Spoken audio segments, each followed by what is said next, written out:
chàng trai tên Chất, sinh năm 1995, quê Nghệ An, lập nghiệp ở Bình Dương. Nghe qua thì có vẻ là một thanh niên chí thú làm ăn, đầy triển vọng. Nhưng không. Khoảnh khắc anh bước ra, cả trường quay dường như cảm nhận được một luồng rung chấn bất thường. Không phải động đất đâu, mà là từ chính chàng trai này. Mặt anh tái đi, mồ hôi lấm tấm trên trán, và quan trọng nhất, anh run. À không, phải gọi là run như cầy sấy, run như sắp có bão cấp 12 đổ bộ vào trường quay. Đến nỗi MC Quyền Linh phải thốt lên kinh ngạc, hỏi han sức khỏe, tinh thần cứ như sợ anh chàng xỉu ngang tại chỗ. Em tên là gì? Câu hỏi đơn giản từ MC mà Chất phải lấy hết can đảm, hít một hơi thật sâu như chuẩn bị lặn xuống biển mới lý nhí trả lời được. Giọng nói lạc đi, đứt quãng, cứ như sóng điện thoại chập chờn ngày mưa bão. Anh chàng giới thiệu mình làm cơ khí. MC Quyền Linh, với kinh nghiệm mai mối mười mấy năm, phải tròn mắt, trời đất ơi. Đó giờ tôi thấy là mai mười mấy năm tôi mới thấy tên Chất làm cơ khí mà run vậy. Đúng là tình huống dở khóc dở cười. Một người làm bạn với sắt thép, inox, nhôm kính, những vật liệu cứng rắn, mạnh mẽ, lại có thể trở nên mong manh dễ vỡ đến thế trước ống kính và một cô gái chưa biết mặt.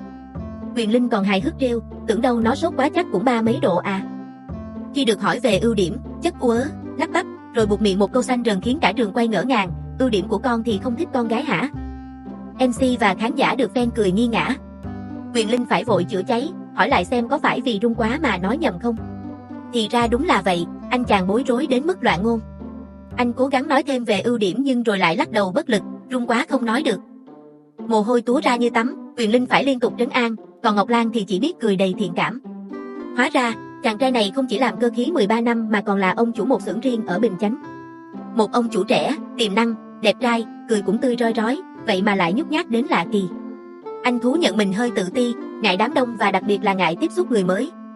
Có lẽ nào, vỏ bọc mạnh mẽ của sắt thép lại che giấu một tâm hồn mỏng manh và rụt rè đến vậy. Tạm để chàng cơ khí hạ nhiệt, MC chuyển hướng sang nhà gái.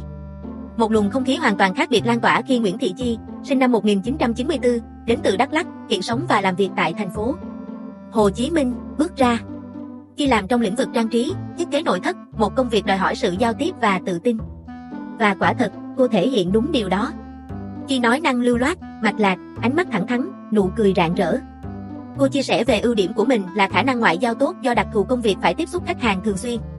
Một sự đối lập hoàn toàn với chàng trai đang ngồi hóa đá bên kia tấm rèm. Nhưng cuộc sống không phải lúc nào cũng trải hoa hồng. Khi được hỏi về đường tình duyên, Chi thẳng thắn thừa nhận, con đã ly dị một lần rồi à, một khoảng lặng ngắn bao trùm. Cô có một bé trai 4 tuổi, hiện đang sống cùng ông bà ngoại và một mình cô gánh vác trách nhiệm nuôi dưỡng. Lý do tan vỡ cũng được cô chia sẻ chân thành, người chồng cũ quá phụ thuộc gia đình và không thể là chỗ dựa, không bảo vệ được mẹ con cô. Câu chuyện của Chi phản phất nỗi buồn nhưng toát lên sự mạnh mẽ, độc lập của một người phụ nữ đã đi qua sóng gió. Khuyết điểm duy nhất cô tự nhận là không có giỏi nấu ăn lắm. Yêu cầu về bạn trai tương lai của Chi cũng rất rõ ràng, độc lập tài chính, tử tế, cao trên 1m70, ngoại hình đậm người, và quan trọng là phải hiền lành nhưng mà nhanh nhẹn nữa á. Liệu một người nhát như thỏ đế kia có đáp ứng được tiêu chí nhanh nhẹn? Đó là một câu hỏi lớn lơ lửng. Màn đối thoại gián tiếp qua MC càng làm nổi bật sự tương phản. Chất vẫn lắp bắp, trả lời nhát gừng.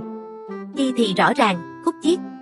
Chị họ của Chi ngồi dưới cũng tiếp lời, nhận xét Chất khá là ổn, chỉ hơi nhát, và tin rằng sâu bên trong anh có ý chí, có thể có điểm tương đồng với em gái mình, nên cho nhau một cơ hội. Lời động viên từ người thân như tiếp thêm chút lửa cho hy vọng. Và rồi, giây phút được mong chờ nhất cũng đến. Tấm rèm từ từ kéo lên. Hai con người, hai thế giới tưởng chừng khác biệt, lần đầu tiên đối mặt trực diện. Ánh mắt Chi dò xét, có chút tò mò, có lẽ cả thông cảm. Chất thì vẫn vậy, ánh mắt có phần né tránh, hai tay đang vào nhau căng thẳng. Chi phá vỡ sự im lặng bằng hành động đầy tinh tế và ý nghĩa. Cô chủ động tặng Chất một chiếc ví da, kèm theo lời chúc dí dỏm, em có món quà tặng anh đó là cái ví đựng tiền thì mong là từ khi gặp em thì sẽ tiền vô như nước. Một món quà vừa thực tế, vừa gửi gắm hy vọng, lại rất duyên dáng. Chất nhận quà, lý nhí cảm ơn, có vẻ đã bớt run hơn một chút. Cuộc đối thoại trực tiếp bắt đầu, và đây mới thực sự là nơi những nút thắt kịch tính được gỡ bỏ hoặc thắt chặt hơn. Chi, với sự thẳng thắn của mình, đi thẳng vào vấn đề nhạy cảm, anh có ngại khi mà quen một bạn nữ đã trải qua một lần đổ vỡ và có một em bé như vậy không ạ? Cả trường quay im phăng phắc chờ đợi câu trả lời từ chàng trai nhút nhát. Liệu anh có đủ bao dung? Liệu sự rụt rè có khiến anh né tránh? Nhưng không. Chất, dù giọng nói vẫn còn đôi chút ngượng ngùng, lại đưa ra một câu trả lời chắc nịch và đầy bất ngờ, cái đó thì không khá trọng.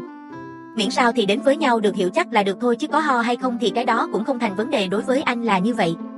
Chưa dừng lại ở đó, anh còn bồi thêm một câu khiến tất cả, đặc biệt là Chi, phải sững sờ, anh muốn đưa cả đứa con về với anh luôn đó. Em nghĩ sao? Trời ơi! Một người đàn ông chưa từng trải qua hôn nhân, lại nhút nhát là thế, lại có thể đưa ra một lời đề nghị đầy trách nhiệm và bao dung đến vậy. Có phải vì quá run mà anh nói đại, hay đó chính là sự chân thành từ sâu thẳm trái tim? Khó mà biết được, nhưng câu nói đó chắc chắn đã ghi một điểm cộng rất lớn trong mắt Chi và khán giả. Chi, dù bất ngờ, vẫn giữ được sự bình tĩnh. Cô đáp lại một cách khéo léo rằng cần có thời gian tìm hiểu, nếu cảm thấy đối phương xứng đáng thì cô không có lý do gì từ chối.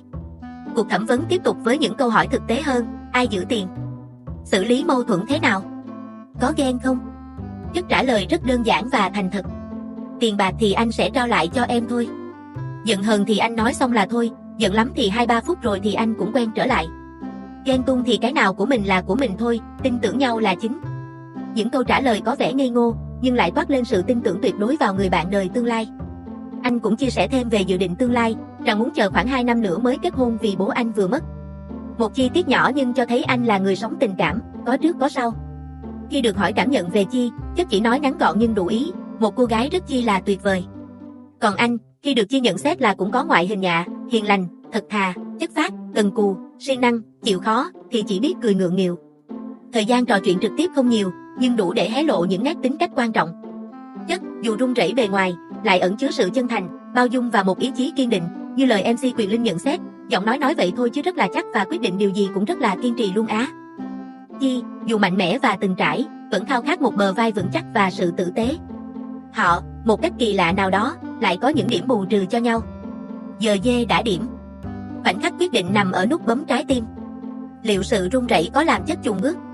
Liệu những lo lắng về sự nhanh nhẹn có khiến Chi từ chối? Liệu sự chân thành có đủ sức nặng để kết nối hai tâm hồn? MC Ngọc Lan bắt đầu đếm, 1, 2, 3. Ánh đèn sân khấu tập trung vào 2 chiếc nút bấm. Tim khán giả như ngừng đập. Và rồi cả 2 chiếc đèn cùng sáng lên.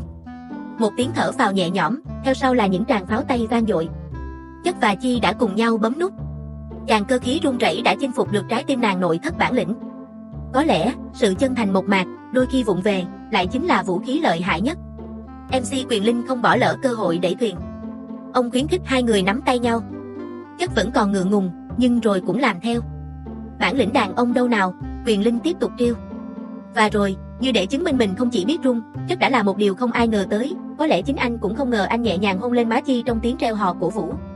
Một nụ hôn có thể còn vụng về, nhưng chứa đựng bao nhiêu cảm xúc, sự nhẹ nhõm, niềm vui, và cả một chút liều lĩnh đáng yêu.